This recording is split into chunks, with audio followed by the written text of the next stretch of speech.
Mission 24 से पहले शुरू टेम्पल रन। कांग्रेस के प्रचार अभियान का आगाज। पीसीसी चीफ कमलनाथ ने फूंका चुनावी बिगुल। उज्जैन में बाबा महाकाल के किए दर्शन। 2018 में भी कांग्रेस ने अपनाया था सॉफ्ट हिंदुत्व का फॉर्मूला। कांग्रेस का 2018 का रिपीट फॉर्मूला। एमपी में मिशन उपचुनाव का रण फतेह करने के लिए कांग्रेस ने 2018 विधानसभा चुनाव की तर्ज पर एक बार फिर से चुनाव अभियान की शुरुआत की है। चुनाव प्रचार के पहले चरण की शुरुआत पीसीसी चीफ कमलनाथ ने उज्जैन में बाबा महाकाल के दर्शन से की। वहीं दूसरे चरण की शुरुआत दतिया में मां पीताम्बरा के दर्शन से होगी,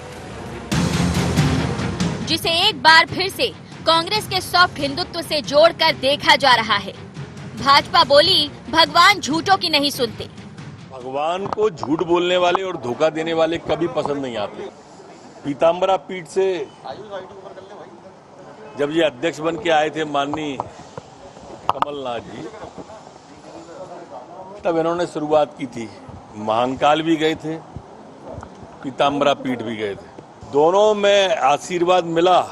अल्पमत की सरकार बनी, तोड़ जोड़ से बनाई, अपना घर संभाल नहीं पाए। तो भगवान को मालूम है ये धोखा दिया इनने किसान को, नौजवान को धोखा दिया, बेटियों को धोखा दिया, बहुओं को धोखा दिया, महिलाओं को धोखा दिया। तो अब ये कहीं चले जाएं। वक्त है बदलाव के नारे के साथ प्रदेश की सत्ता बदलने वाली कांग्रेस के कर्णधार बने कमलनाथ, दिग्विजय सिंह और ज्योतिरादित्य सिंधिया इस बार एक साथ नहीं बल्कि आमने सामने होंगे। वहीं चुनाव से पहले मंदिर जाने और वादे न निभाने जैसे आरोप फिर कांग्रेस पर लगे हैं। ऐसे में जवाब आना लाजमी है। कांग्रेस के मंदिर जाने पर इसे सॉफ्ट हिंदुत्व से जोड़कर देखा जा रहा है। वहीं आरोपों से बेपरवाह कांग्रेस बोली, कालों के काल बाबा महाकाल इस बार कांग्रेस को मिशन 24 फतेह कराएंगे। जनता समझदार है। मध्य प्रदेश की जनता सीधे साधे हैं, सरल स्वभाव के हैं, भोले भाले हैं, पर बहुत समझदार है। वो जानते हैं क्या गद्दारी हुई है, क्या सौदा हुआ है, और वो जानते हैं कि किस पटरी पर मध्य प्रदेश आगे चल रहा था, कैसे मध्य प्रदेश को एक नई दिशा मिली थी।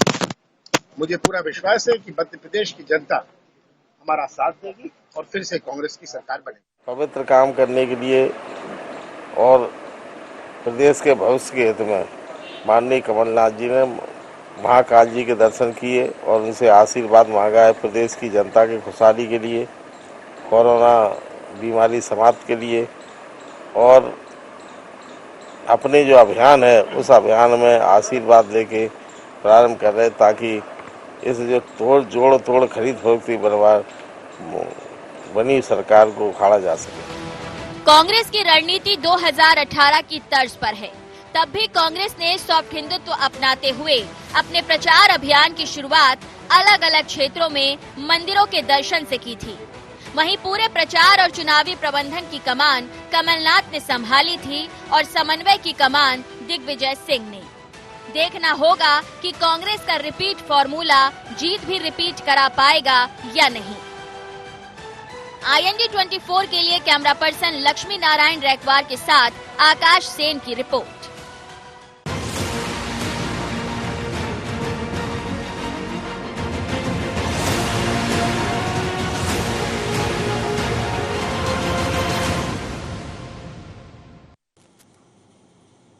नमस्कार, शार्प एट 7 में आप सबका स्वागत है। मैं हूं आपके साथ मुक्ता पाठक।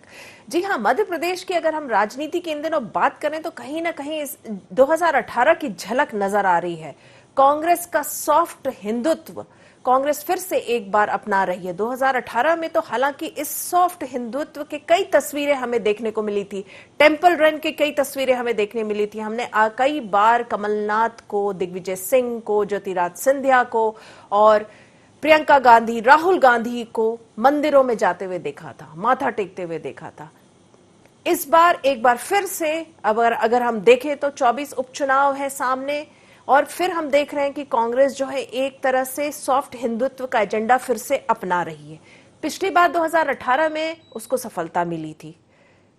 इसको भगवान का आशीर्वाद कहिए, जनता का आशीर्वाद कहिए, वो सत्ता पे काबिज हुई थी। अब 24 विधानसभा के सीटों के उपचुनाव हैं, क्या ये सॉफ्ट हिंदुत्व एक बार फिर से कांग्रेस को फेवर करेगा, या जैसा कि बीजेपी का कहना है कि ये एक तरह से जो है कांग्रेस, अब बीजेपी का आरोप है कि कांग्रेस जो है ये पाखंड करती है, केवल जनता को रिझाने के लिए करती है। तो क्या है ये सॉफ्ट हिंदुत्व का एजेंडा, क्या है? चलिए बात करेंगे, डिस्कशन इसी पे करेंगे। हमारे साथ स्टूडियो में मौजूद है editor in chief Sunil Srivastava ji, मेरे साथ फोन लाइन पे हैं तरुण भनोत जी, और साथ में है अर्चना चिटनिस जी। आप सबका शार्प एट 7 में बहुत बहुत स्वागत है। सबसे पहले तो आप ही के पास आऊंगी, तरुण भनोत जी, क्या कहेंगे आप? एक बार फिर से दिख रहा है कि कांग्रेस सॉफ्ट हिंदुत्व अपना रही है 2018 की तरह। देखिए, मैं आप सबको प्रणाम करता हूँ, अर्चना जी को भी नमस्कार। मेरा तो बड़ा साफ कहना है मुक्ता जी, ये हार्ड हिंदुत्व, सॉफ्ट हिंदुत्व, ये तो कोई शब्द ही नहीं है। मेरी डिक्शनरी में तो एक ही शब्द है, वो है सनातन धर्म, जिसको मैं मानता हूँ। और मेरा ऐसा मानना है कि मेरा धर्म, सनातन धर्म, मुझे शिक्षा देता है कि जहाँ मेरी आस्था हो वहाँ मुझे जाना चाहिए, प्रार्थना करना चाहिए। सनातन धर्म की पद्धति के अनुसार हमें पूजा पाठ करना चाहिए, और उसमें हमें कोई राजनीतिक वाली बात नहीं है। अपने जीवन में हम कोई भी काम शुरू करते हैं, अच्छा काम करते हैं, तो पूजा पाठ करते ही हैं। हम तो नित्य भी सनातन धर्म करते हुए अपने धर्म का और अपने कर्म का पालन करते हैं। इसको राजनीति से जोड़कर देखा जाना, सॉफ्ट हिंदुत्व कहना, हार्ड हिंदुत्व कहना, ये सनातन धर्म को छोटा करने वाली बातें हैं। इसलिए मैं इन सब बातों पर विश्वास नहीं करता। लेकिन देखिए, 2018 में हमने देखा था कि कहीं ना कहीं, पहले क्यों नहीं हम ये तस्वीरें देखते थे? कांग्रेस में हम इस तरह की तस्वीरें तो पहले नहीं देखते थे। लगता है कि पहले ऐसी तस्वीरें नहीं दिखती थी। मेरे तो परिवार के जितने लोग हैं जबलपुर में, अगर राजनीति की बात करें तो सब सारे के सारे सनातन धर्म महासभा से शुरू से जुड़े हुए हैं, सब मंदिर मठों से जुड़े हुए हैं। और चाहे हम प्रथम प्रधानमंत्री पंडित जवाहरलाल नेहरू जी की बात करें, इंदिरा जी की बात करें, लाल बहादुर शास्त्री जी की बात करें, राजीव जी की बात करें, तो सब हमेशा से हिंदुत्व के साथ, सनातन धर्म के साथ जुड़े रहे हैं। ये तो समय समय पर राजनीतिक कारणों से एक माहौल ये बना दिया जाता है। तो आपके पास सबकी, आप फाइल पे निकालिए, गूगल पे जाइए, सबकी समय समय पर मंदिरों में, मठों में आपको फोटो मिल जाएंगी, पूजा अर्चना करते हुए मिल जाएंगे। और ऐसा कोई नया काम ये नहीं है, ये तो सिर्फ जो राजनीति लोग करना चाहते हैं।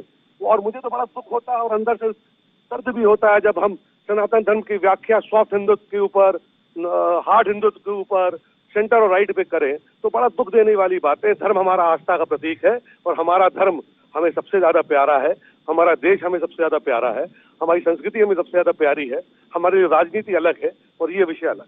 नहीं, बिल्कुल सही आप कह रहे हैं। धर्म जो है, देखिए ठीक है, धर्म तो पर्सनल चीज होती, लेकिन जिस तरह से आज भी कमलनाथ जी उज्जैन महाकाल पहुंचे, पहले भी जो है वो जितनी भी 2018 की भी जो तस्वीरें हम देखते थे, तो मंदिरों की तस्वीरें, चाहे वो राहुल गांधी की हो, चाहे वो प्रियंका गांधी की हो, पहले तो ऐसा नहीं दिखता था ना, इसीलिए ये सवाल उठ रहा है।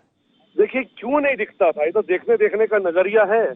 मैं तो बार बार ये कहता हूँ कि आप उठाकर फाइल में जाइए, आप देखिएगा, सारी जगह पर आपको स्वर्गीय प्रधानमंत्री श्रीमती इंदिरा गांधी जी भी सारे मठों मंदिरों में मिलेंगी, हमारे सनातन धर्म के महात्माओं की आशीर्वाद लेते हुए मिलेंगी।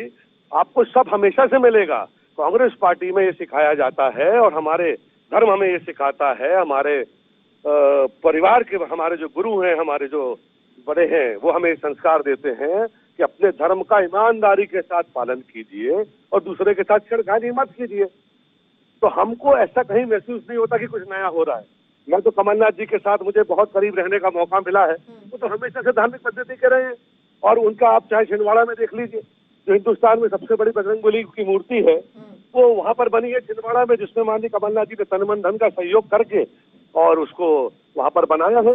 तो ये कोई सिर्फ हम श्रेय लेने के लिए सनातन धर्म की और भगवान के दरबार में जाकर, सावन का महीना चल रहा है, कमलनाथ जी भोलेनाथ के भक्त हैं, अगर उज्जैन जाकर महाकाल के दर्शन कर रहे हैं, तो ये राजनीति का कोई सवाल ही नहीं है। इसमें तो हमारे लिए कहीं राजनीति है ही नहीं, ये तो आस्था का प्रतीक है, और उनने अपने धर्म का पालन किया। जी, अर्चना जी आपके पास आऊंगी, क्या कहेंगी आप? जिस तरह से सॉफ्ट हिंदुत्व 2018 में भी हमने देखा था, कांग्रेस ने उसको इस्तेमाल किया था, अभी एक बार फिर देखने को मिल रहा है। 24 उपचुनाव हैं, 24 विधानसभा सीटों में उपचुनाव हैं, क्या कहेंगी आप?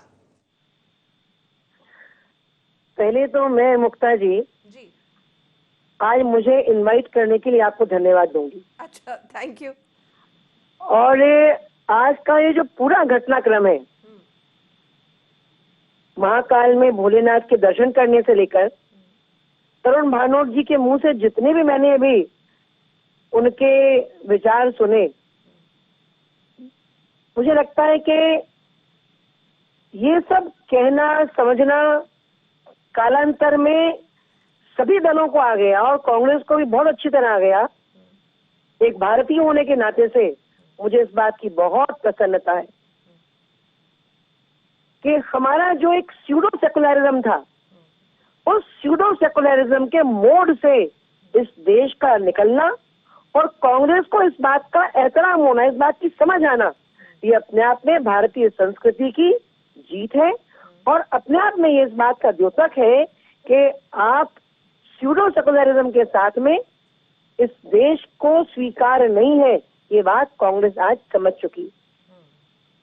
और चुनाव के समय एक आचरण, चुनाव के पश्चात दूसरा आचरण, और ये सारी चीजें ये जो पब्लिक है ये सब जानती है। और दोनों ही बातें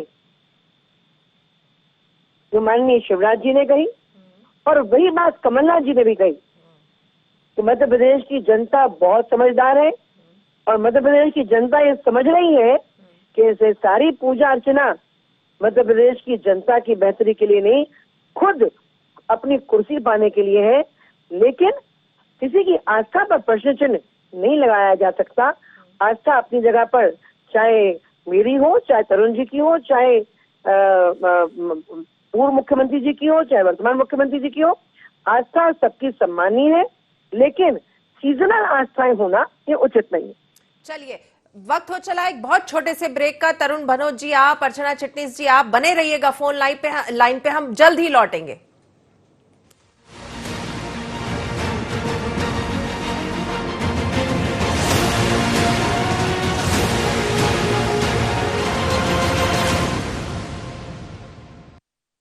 बाबा इलायची को जैसे ही चखा तो लगा कि लाइफ के हर टेस्ट में होना चाहिए प्लेजर।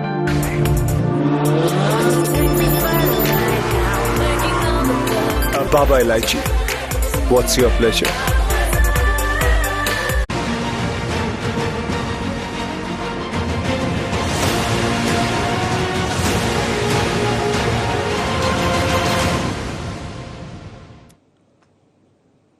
ब्रेक के बाद आप सबका एक बार फिर से स्वागत है। हम बात कर रहे थे कि किस तरह से सॉफ्ट हिंदुत्व की तरफ आ रही है कांग्रेस।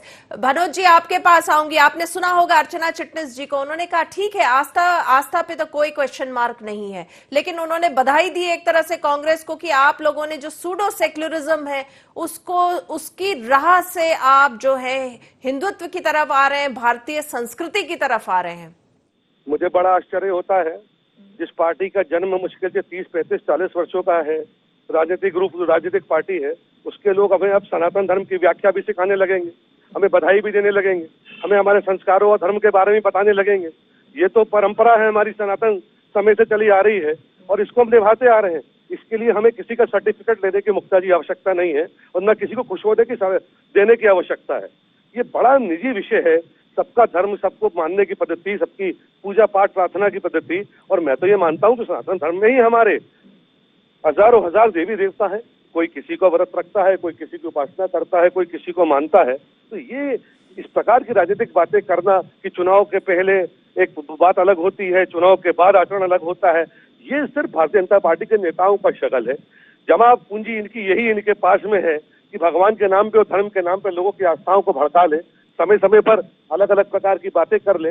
और ये इनका आचरण है कि चुनाव के पहले कुछ और कहते हैं, चुनाव के बाद कुछ और कहते हैं, धर्म की कहीं जाते हैं तो व्याख्या अलग करते हैं, दूसरी जगह जाते हैं तो व्याख्या अलग करते हैं। ये हमारे संस्कार नहीं है और मैं बहुत गलत मानता हूँ कि राजनीतिक रूप से अगर कोई मेरे धर्म के ऊपर, मेरे संस्कारों पर बात करे और मुझे इस पर अगर कोई तंज कसे तो ये अच्छी बात नहीं है। हमारी मर्यादाएं ये कहती हैं हम सबको अपने अपने हिसाब से अपने धर्म का पालन करना चाहिए, ये हमारा निष्ठा का अधिकार है और इसमें किसी दूसरे को किसी भी तरह से इंटरफेयर करने की इजाजत नहीं होना चाहिए। चलिए सुनील जी आपसे पूछूंगे, आपने सुना, आपने तरुण भनोट जी को भी सुना, अर्चना चिटनीस को भी सुना, क्या कहेंगे आप?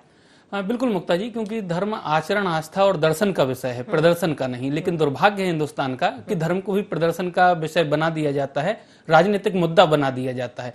कोई राजनेता अगर किसी मजार पर जाता है, मठ मंदिर जाता है, तो उसकी बड़ी बड़ी तस्वीरें या फिर उसके इवेंट के जरिए उसको दिखाया जाता है और ये बताया जाता है कि जो उस मठ मंदिर या मजार को मानने वाले लोग हैं वो उनसे प्रेरित हों और ये माने कि जिसकी वो उपासक हैं, आस्था रखते हैं, जिसमें ये भी उसी की आस्था, उसी भगवान में, उसी धर्म में आस्था रखते हैं और ये इसी वजह से वोट उनको किसी तरीके से मिल जाए। तो ये हिंदुस्तान की राजनीति का दुर्भाग्य रहा है कि धर्म को भी दर्शन की जगह प्रदर्शन का विषय बना लिया गया। अब अगर हम बात करें, चाहे 2018 की बात करें, जिस प्रकार से हमारा जो टॉपिक है हाँ। कि कांग्रेस अब भगवान की शरण में है, क्योंकि इससे पहले की अगर हम बात करें मुक्ता जी, तो कांग्रेस में कई बार हमने देखा कि अजमेर शरीफ से लेकर तमाम जगहों की तस्वीरें जरूर आ जाती थी, लेकिन मंदिर और मठों की तस्वीरें वायरल नहीं होती थी। हालांकि ये बात भी सही है, तरुण भनोट जी कह रहे, चाहे हम जवाहरलाल नेहरू जी की बात करें, चाहे इंदिरा जी की बात करें, राजीव जी की बात करें, कांग्रेस इन चीजों को प्रचारित नहीं करती थी। ये लोग यहाँ पर चाहे ज्योतिर्लिंगों की बात करें, वहां पर दर्शनों के लिए जाते थे, मठों में जाते थे, लेकिन ये प्रदर्शन नहीं होता था। लेकिन जिस प्रकार से 1990 के बाद हिंदुस्तान की राजनीति बदली है कि अब धर्म का भी प्रदर्शन करना पड़ रहा है, तो यही वजह है कि 2018 की जो चुनाव कैंपेनिंग थी मध्य प्रदेश की, उज्जैन से शुरू हुई, महाकालेश्वर से, कमलनाथ जी से लेकर राहुल गांधी तक और ज्योतिरादित्य सिंधिया यहां पर पीताम्बरा मंदिर भी गए थे।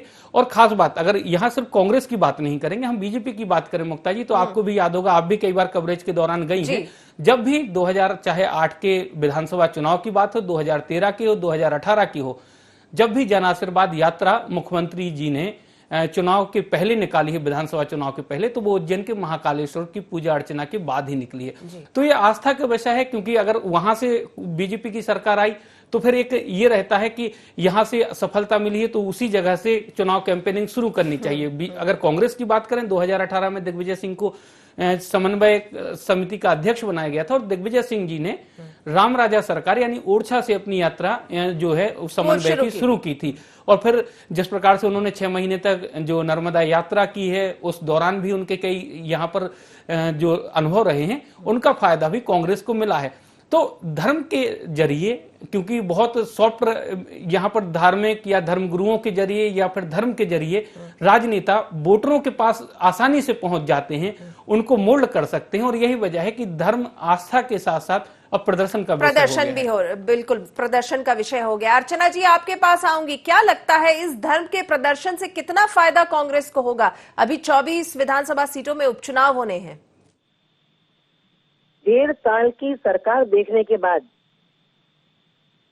और जिस प्रकार का एक वातावरण मध्य प्रदेश के विकास में पूरी गतिहीनता और वल्लभ भवन से लेकर मंत्रालय से लेकर तहसील तक जो कुछ मध्य प्रदेश की जनता देख चुकी है, वो सब देखने के और भोगने के बाद मैं नहीं समझती कि इस तरह की चीजों का जनता के मन मस्तिष्क पर कोई भी असर होगा। लेकिन ये मैं जरूर चाहूंगी कि आज जिस रोल में कांग्रेस है, एक अच्छे विपक्ष की भूमिका निभाने की क्षमता ईश्वर कांग्रेस को अवश्य दे। बिल्कुल। भनोट जी, आप क्या कहेंगे? क्या लगता है, हालांकि आप इससे मान नहीं रहे हैं, आप स्वीकार नहीं कर रहे हैं, चलिए कोई बात नहीं, लेकिन इस सॉफ्ट हिंदुत्व का मैं फिर से इस्तेमाल करूंगी, इस धर्म के प्रदर्शन से कितना फायदा होगा? स्वीकार कर लेता हूँ वो चीज जिसको मैं मानता नहीं हूँ। अगर मेरी धर्म और आस्था का विषय मेरा निजी विषय है तो उसको मैं क्या स्वीकार करूँ कि मैं गलत बोल रहा हूँ? और जहां तक अर्चना जी का लास्ट कमेंट है, उसके ऊपर मैं सिर्फ इतना कहना चाहूंगा कि 15 माह की माननीय कमलनाथ जी की सरकार भी मध्य प्रदेश की जनता ने देखी है। ये 3 माह का नाटक भी देखा है, जिसमें अभी 4 दिन से तो मंत्रिमंडल का गठन 100 दिन के बाद होने के बाद में विभागों की बंडरबाट नहीं हो पा रही है, क्योंकि ये तय नहीं हो पा रहा कि कौन सा माल्यादार विभाग कौन लेगा। क्या ये मध्य प्रदेश की जनता के लिए, एक प्रजातंत्र के लिए, डेमोक्रेसी के लिए अच्छी बात का सूचक है कि विभागों में लड़ाई हो, मंत्रिमंडल में लड़ाई हो, 14 ऐसे मंत्री बने सरकार में जो विधायक तक ना हो? क्या ये प्रजातंत्र का मजाक नहीं है? इसको अच्छी सरकार कह रहे हैं, इसको गुड गवर्नेंस कह रहे हैं। मुक्ता जी बताइए, मैं क्या स्वीकार करूं? जी जी, चलिए अर्चना जी आपसे पूछ लेती हूँ, आप क्या जवाब देंगी तरुण भनोट जी का? मैं तरुण भनोट जी को इस बात के लिए कि वह उनकी अपनी जो भी विचार है वो अपनी जगह उनके विचारों पर तटस्थ है, पर मैं इस बात पर अपनी जगह तटस्थ हूँ कि जनता 15 साल बनाम 15 महीने देखकर निर्णय करेगी। और जिस प्रकार का एक मेस, एक पूरी प्रकार से कंफ्यूजन, एक डायरेक्शनलेस सरकार जो थी, वो जनता ने देखी है। और आज की जो वर्तमान परिस्थितियां हैं, उसमें कोरोना से लेकर, संबल से लेकर, चाहे हमारा सारा इंफ्रास्ट्रक्चर वाले विषय, भारत सरकार के पास जो पेंडिंग थे रोड्स, एक्सप्रेस हाईवेज, उनसे लेकर अब त्वरित निर्णय हो रहे हैं, निर्णय नीचे तक पहुंच रहे हैं। किसानों को जो बीमा योजना थी सरकार की, लेकिन जो तरुण भनोत जी ने पॉइंट आउट किया अर्चना जी कि मंत्रिमंडल विस्तार के बाद विभाग नहीं बटे हैं, उस पे क्या कहेंगी आप? मुझे लगता है कि ये चिंता का विषय तरुण भनोत जी के लिए तो बिल्कुल नहीं होना चाहिए, क्योंकि माननीय मुख्यमंत्री जी ने इस बात पर स्पष्ट किया है कि उस पर विचार कर मैं कल तक अपने विभाग बांट दूंगा और बारीकी से अगर सरकार चलानी है तो निर्णय करने में, उस पर प्लानिंग करने में, उस पर सोचने समझने में, ताकि सही व्यक्ति के पास उसकी रुचि के अनुसार, क्षमता के अनुसार एक अप्रोप्रिएट डिपार्टमेंट पहुंच सके, उतना सा विषय वस्तु है। और कल तक मैं समझती हूँ कि विषय भी क्लियर हो जाना चाहिए। चलिए जाते जाते सुनील से पूछना चाहूंगी, सुनील जी आप क्या कहेंगे? देखिए मुक्ता जी, जिस प्रकार से कांग्रेस और धर्म की बात हो रही, तो सबसे बड़ा कांग्रेस के पास यहाँ पर 15 महीनों में बताने के लिए जनता के पास ये है कि उन्हें ओमकारेश्वर के लिए कितना कुछ किया है, कितने करोड़ का पैकेज दिया है, महाकालेश्वर मंदिर के विस्तार के लिए जो योजना थी कांग्रेस की, इसके अलावा रामराजा सरकार के मंदिर विस्तार की योजना थी। इसके अलावा अगर हम बात करें तो मध्य प्रदेश में गौशालाओं के निर्माण, रामपथ वनगमन का, ये तमाम वो मुद्दे हैं जो धर्म से जुड़े हुए हैं, जो लोगों की आस्थाओं से जुड़े हुए हैं। यहाँ पर हजारों की संख्या में श्रद्धालु जाते हैं इन तीनों चारों जगहों पर, तो उनको बताने के लिए कांग्रेस के पास फिलहाल यही है। और कांग्रेस लगातार यही कहती आई है, क्योंकि जिस दौरान कमलनाथ जी ने ये ऐलान किए थे, उस दौरान भी कांग्रेस का लगातार सवाल यही रहा था कि बीजेपी सिर्फ मुद्दों को उठाती है लेकिन उनको अंजाम तक नहीं पहुंचाती है। मंदिरों के निर्माण तो जो हो गए हैं, लेकिन इसके विस्तार की, क्योंकि लाखों की संख्या में श्रद्धालु लगातार बढ़ रहे हैं, तो इसका विस्तार कैसे होना चाहिए, रोजगार पर्यटन कैसे बढ़े, इस दिशा में भी काम करने की जरूरत है। और यही वजह है कि कमलनाथ जी की सरकार ने 3 से 4 ऐसे प्रोजेक्ट थे जो मंदिरों के जीर्णोद्धार से साथ साथ उनके विस्तार की कार्य योजना थी, जिससे मध्य प्रदेश का रेवेन्यू तो बढ़ता ही, साथ ही श्रद्धालुओं की जो यहाँ पर भीड़ है, जो संख्या है, वो लगातार उसमें बढ़ोतरी हो रही, तो वहां पर रोजगार के नए अवसर भी सृजित होते। तो कांग्रेस के पास ये 15 महीने की उपलब्धियां हैं जिसे कांग्रेस इस उपचुनाव में लेकर जाने वाली है। मुक्ता जी बिल्कुल। चलिए जाते जाते तरुण भनोत जी एक लाइन में आप कुछ कहना चाहें तो? मैं तो ये कहना चाहूंगा, सावन चल रहा है, सारे सनातन धर्म के श्रद्धालुओं को, भक्तजनों को खूब ढेर सारी शुभकामनाएं। भगवान भोलेनाथ के आशीर्वाद से सबकी मांगे पूरी हो, मन में जो इच्छाएं हैं, मां नर्मदा की असीम कृपा सबके ऊपर बनी रहे। और निश्चित तौर पर 15 साल की एक सरकार को जो मध्य प्रदेश की जनता ने उखाड़ कर फेंका था, और 15 महीने में चुनी हुई सरकार को जिस तरीके से गिराया गया है, ईश्वर सबको अच्छी ताकत दे कि हम वापस इस 24 उपचुनाव में विजय हासिल करके एक जनमुखी, विकासोन्मुखी सरकार माननीय कमलनाथ जी के नेतृत्व में मध्य प्रदेश में दोबारा बना सके और धर्मप्रिय जनता की सेवा कर सके। अर्चना जी? निश्चित तौर पर सावन का महीना है और आने वाले समय में विकास का सावन मध्य प्रदेश पर बरसे। किसानों की बोनी हो गई है, समय पर वर्षा आकर किसान उसका अच्छी फसल का लाभ ले सके। और मैं और तरुण जी जब भी आपके चरण में मिले, यूं ही आपस में परस्पर स्नेह और सौहार्द बनाकर आपके माध्यम से भी मुलाकात करते रहे और दोनों अपने अपने क्षेत्र में, अपने अपने दल में जनहित में कार्य करते रहे। चलिए अर्चना जी आपका, तरुण भनोत जी आपका बहुत बहुत धन्यवाद। आप लोग शार्प@7 में जुड़े। तो हम बात कर रहे थे सॉफ्ट हिंदुत्व की, कैसे कांग्रेस जो है सॉफ्ट हिंदुत्व का कार्ड फिर से एक बार खेलने को तैयार है। 24 विधानसभा सीटों में उपचुनाव होने हैं और जिस तरह से कांग्रेस ने 2018 के विधानसभा चुनाव में सॉफ्ट हिंदुत्व का जो कार्ड प्ले किया था, तो कहीं ना कहीं उसको अगर हम देखें तो भगवान का और जनता का आशीर्वाद मिला तो क्या इस बार फिर से मिलेगा? क्या जनता जनार्दन एक बार फिर से कांग्रेस को जो है इस सॉफ्ट हिंदुत्व के कारण जो है उपचुनाव में मदद करेगी, या ये जो है ये कार्ड एक बार फिर से चलेगा या नहीं चलेगा? ये एक ऐसा सवाल है जो जब उपचुनाव होंगे और रिजल्ट आएंगे तब उसका जवाब मिलेगा। 4/7 में फिलहाल इतना ही। आप बने रहिए IND 24 के साथ। नमस्कार।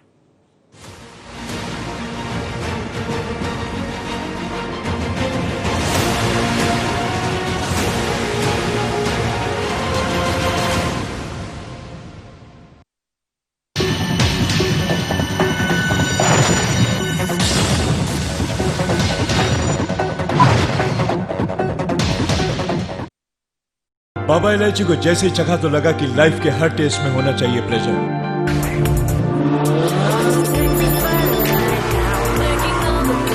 Baba Ilaichi, what's your pleasure?